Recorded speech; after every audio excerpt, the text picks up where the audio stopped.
அனைவருக்கும் வணக்கம். நாங்கள் இன்றைக்கு முக்கியமான ஒரு விஷயம் பார்க்க போகிறோம். அதாவது சுவிட்சர்லாந்திலே சென்ற ஞாயிற்றுக்கிழமை நடைபெற்ற மிகப்பெரிய ஒரு ஆர்ப்பாட்டம் ஒன்றை தான் நாங்கள் பார்க்க போகின்றோம். அதாவது அமெரிக்க அரசு தலைவர், முக்கியமாக அமெரிக்க அரசு தலைவராக இருக்கின்ற டொனால்ட் ட்ரம்புக்கு எதிராக மக்கள் போராட்டமாக ஜெனீவா நகரிலே ஞாயிற்றுக்கிழமை நடைபெற்றிருந்தது. ஞாயிற்றுக்கிழமை மாலை நடைபெற்றிருந்த இந்த ஆர்ப்பாட்டமானது பின்னர் காவல்துறையினர் போலீசாருக்கும் அந்த ஆர்ப்பாட்டக்காரர்களுக்கும் இடையிலே ஏற்பட்ட மிகப்பெரிய கலவரமாக அது வெடித்திருந்தது. அதன் காரணமாக பல சேதங்கள் ஏற்பட்டிருக்கின்றன, பலர் கைது செய்யப்பட்டிருக்கின்றார்கள். ஏன் இந்த ஆர்ப்பாட்டம் நடந்தது என்பதை நாங்கள் பார்க்க போகிறோம். மாமாம் என்னென்னு சொல்கின்ற அந்த G7 மாநாட்டுக்கு எதிர்ப்பு தெரிவித்து மக்கள் ஆர்ப்பாட்டம் ஒன்றை சென்ற ஞாயிற்றுக்கிழமை ஜெனீவா, அதாவது சுவிட்சர்லாந்தின் ஜெனீவா மாநகரத்திலே ஏற்பாடு செய்து அந்த ஆர்ப்பாட்டம் நடைபெற்றிருந்தது. அந்த ஆர்ப்பாட்டமானது மிகவும், அதாவது கிட்டத்தட்ட 20,000 50,000 பேர் இந்த ஆர்ப்பாட்டத்தில் பங்கு பெற்றிருந்ததாக செய்திகள் கூறுகின்றன. இந்த ஆர்ப்பாட்டமானது தொடக்கத்திலே மிகவும் அமைதியான முறையிலே தான் ஆரம்பமானது. பின்னர் அது போலீசாருக்கும் ஆர்ப்பாட்டக்காரர்களுக்கும் இடையில் கைகலப்பாக மாறி அந்த ஆர்ப்பாட்டம் கலவரமாக மாறியதையும் பார்த்துருக்கின்றோம்.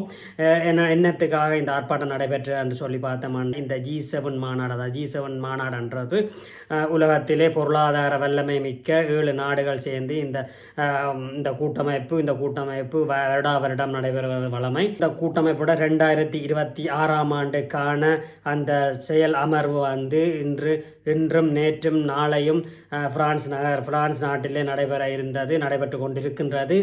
அந்த நேரத்திலே தான் அதுக்கு எதிர்ப்பு தெரிவித்து, அதாவது இந்த பாலஸ்தீனத்திலே, உங்களுக்கு தெரியும், பாலஸ்தீனத்திலே நடைபெற்று கொண்டிருக்கின்ற அந்த மக்களை கொண்டு குவித்து கொண்டிருக்கின்ற இஸ்ரேலுக்கு துணையாக நிற்கின்ற அமெரிக்காவுக்கும் மற்றும் நாடுகளுக்கும் அந்த எதிர்ப்பினை தெரிவிக்கும் முகமாக பலஸ்தீன மக்களுக்கு ஆதரவாக இந்த மக்கள் குரல் கொடுத்து உலகத்திலே இருக்கின்ற மனித உரிமைகள் அமைப்புகள் அவை இவைன்னு சொல்லி மக்கள் என்று சொல்லி அனைவருமாக கிட்டத்தட்ட 50,000 வரைக்கும் இந்த மக்கள் அங்கே கூடியிருந்தார்கள். அந்த ஞாயிற்றுக்கிழமை அந்த பேரணி அமைதியான முறையில் ஒரு பக்கம் நடக்கும்போது இன்னொரு பக்கமாக சில அசம்பாவிதமான நிகழ்வுகள் நடைபெற்றிருக்கின்றன. அங்கு வந்த அந்த ஆர்ப்பாட்டக்காரர்களிலே பலர் சில கடைகளையும் உடைத்திருக்கின்றார்கள். வங்கிகள், அரசு நிறுவனங்கள், பொது அமைப்பினுடைய நிறுவனங்கள் அனைத்தையுமே உடைக்கின்ற காட்சியை நீங்கள் பார்க்கின்றோம்.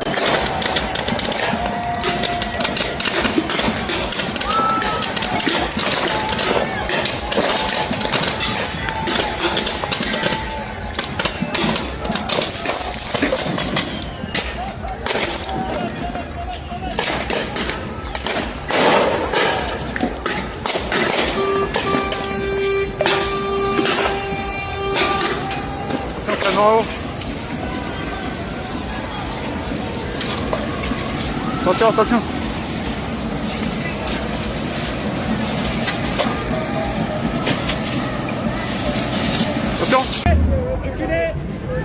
Reculez, recule s'il te plaît. Là ça devient chaud là. Allez, reculez.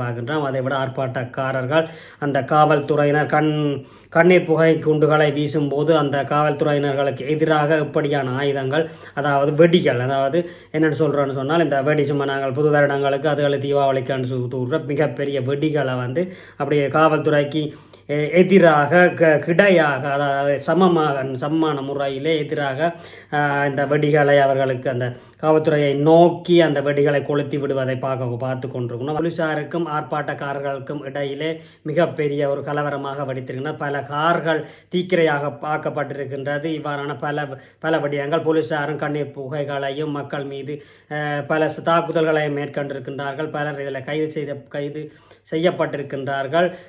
காவல்துறை வாகனங்கள் அங்கங்கே அணிவகுத்து அந்த ஜெனீவா நகர் முழுக்கவுமே அந்த காவல்துறை வாகனங்கள் சென்று கொண்டிருப்பதையும் பார்த்து கொண்டிருக்கின்றோம். என்று சொன்னால் முக்கியமான ஒரு அமர்வு ஒன்று நடைபெற்று கொண்டிருக்கின்றது.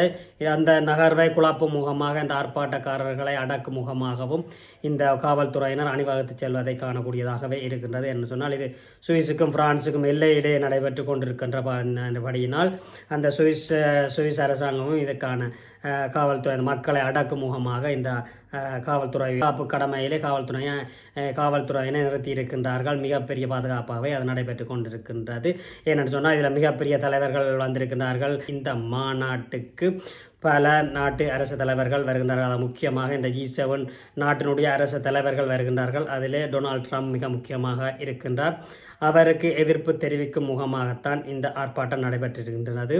இந்த G7 மாநாட்டை முதல் நாங்கள் பார்க்க வேணும். G7 மாநாட்டில் இருக்கின்ற நாடுகள், அதாவது பொருளாதார வல்லமை, உலகத்திலே பொருளாதார வல்லமை நிற்க யுனைடெட் கிங்டம்னு சொல்லப்படுகிறது. லண்டன், கனடா, ஜெர்மனி, இத்தாலி, அதை விட ஜப்பான், பிரான்ஸ் போன்ற இந்த 7 நாடும் இணைந்து இந்த கூட்டமைப்பை வைத்திருக்கின்றார்கள். வருடம் இவர்களுடைய கூட்டமைப்பு நடைபெறுகின்றது. அந்த வகையில் 2026ஆம் ஆண்டும் தற்சமயம் நடைபெற்று கொண்டிருக்கின்றது. இந்த பிரான்ஸுக்கும் சுவிஸுக்கும் இடைப்பட்ட அந்த போர்டர் பகுதியிலே நடைபெற்று கொண்டிருக்கின்றது.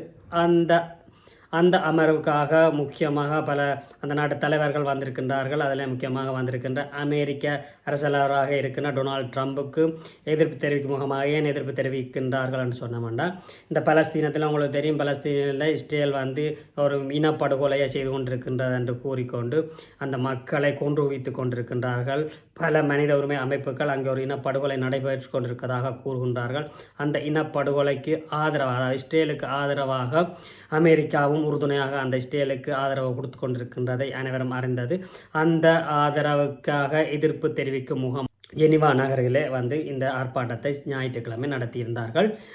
ஆமாம் மக்களே, நாங்கள் இதிலிருந்து பார்க்கக்கூடியது என்று சொன்னால், இந்த அமெரிக்க அரசு தலைவராக இருக்கின்ற டொனால்ட் ட்ரம்ப் எங்கு சென்றாலும் கூடுதலாக எதிர்ப்பு குரல்கள் தான் என்று காணக்கூடியதாகவே இருக்கின்றது. ஏனென்று சொன்னால், பலஸ்தீனத்திலே கொல்லப்படுகின்ற அந்த ஒவ்வொரு உயிர்களுக்குமாக இந்த உலக நாடுகளிலே இருக்கின்ற அந்த ஆதரவாளர்கள், ஒரு மனித நேயம் கொண்டவர்கள் இந்த அமெரிக்க அரசு தலைவர்களுக்கு எதிராக குரல் கொடுத்து வருவதை நாங்கள் காணக்கூடியதாகவே இருக்கின்றது. ஆமாம், இவ்வாறான நிகழ்வுகள் இந்த சென்ற வாரத்திலே நடைபெற்றிருந்தது. தற்பொழுது அந்த G7 மாநாடு நடைபெற்று கொண்டிருக்கின்றது. மீண்டும் இன்னொரு செய்தியிலே சந்திப்போம். நன்றி, வணக்கம்.